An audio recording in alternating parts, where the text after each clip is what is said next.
تیر آ رہے ہیں, تلواریں آ رہی ہیں, ممبروں سے آ رہی ہیں, تو خدا را اپنی اس محبت کو اس طرح سمیٹ کے رکھو کہ بروز معاشر سیدہ آپ کی شفاعت کر سکے.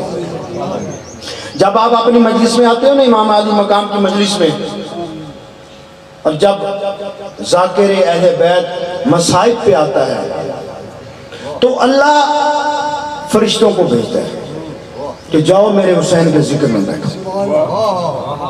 واللہ با خدا آپ میں سے کوئی نہ آئے, یہ میرے اللہ کا دعویٰ ہے, فرشتے ضرور آئیں گے, جن کا یہ ذکر ہے وہ ضرور آتے ہیں. فرشتوں کو کیا حکم ہے کہ جب کوئی مومن تہ دل سے آنسو بہائے تو اس کے آنسوؤں کو لپیٹ لو, دامن میں رکھو. جب فرشتے واپس جاتے ہیں تو بڑے سنبھال کے وہ لے جاتے ہیں. جو کھڑے ہوتے ہیں وہ پوچھتے ہیں یہ کیا ہے, وہ کہتے ہیں یہ نوات رات ہے, انمول ہے. تو کہتے ہیں ہمیں حصہ ملے گا نہ, لینے والے کہتے ہیں یہ صرف ہماری بخشش کے لیے ہے. ایک آنسو کی قیمت اللہ کی نظر میں انمول ہے, تو اس ذکر کی قیمت کیا ہوگی, اس ذکر کی قیمت کیا ہوگی.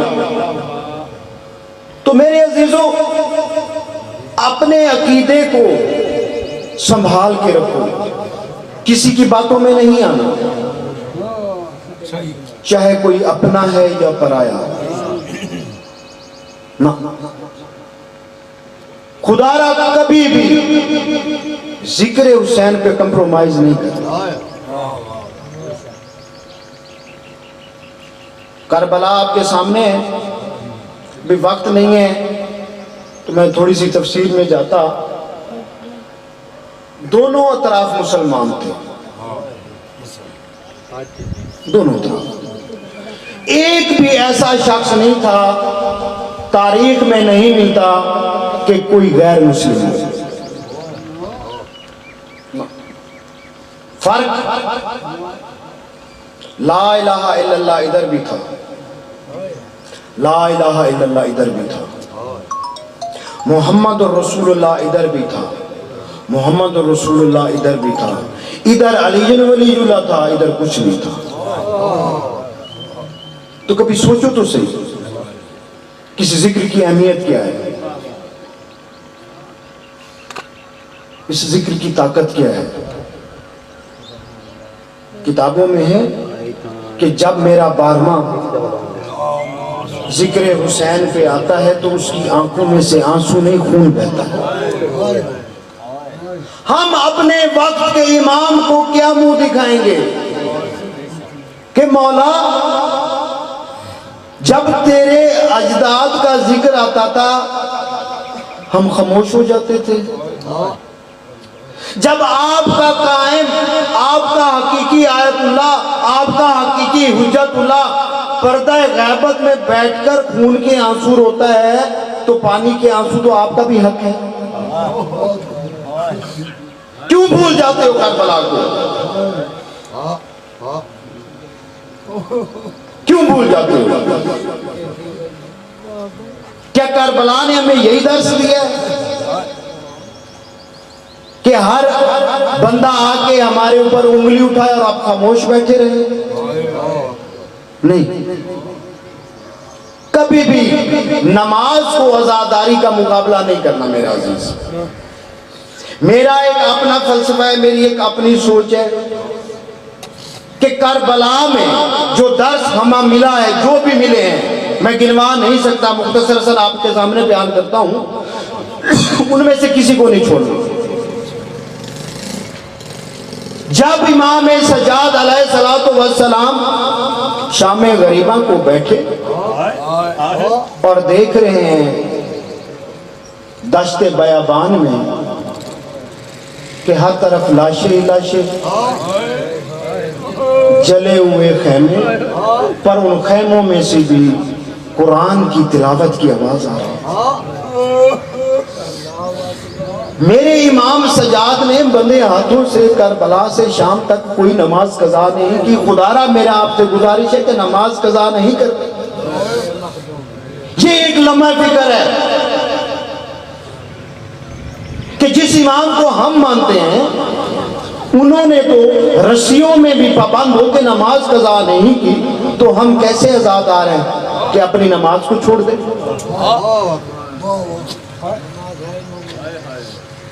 نماز ماتمی کی ہے، نماز زنجیر زن کی ہے، نماز کمر زن کی ہے۔ جب آپ نے نماز کو طول دینا ہو تو کربلا کو سوچا کرو۔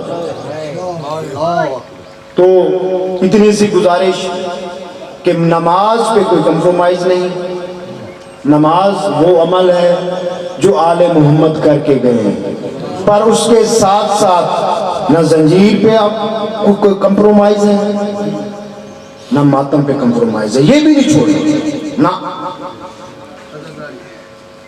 وقت ہوتا تو میں بہت ساری چیزیں آپ کے سامنے بیان کرتا، شومی قسمت کہ ابھی بہت سارے میرے عزیز محمد والے محمد کا ذکر کرنے والے تشریف فرما ہے۔ بس آخری دعا کہ میرا اللہ ہم سب کی توفیق عطا فرمائے اور ہمیں کربلا کے راستے پہ چلنے کی توفیق عطا فرمائے اور ہمارے اندر محبت اہل بیت پیدا کرے، نماز قرآن کے ساتھ ساتھ ہمیں عزادار بنائے۔ اللہم صلی علی محمد و علی محمد اور محمد و آل محمد بلندر سلام۔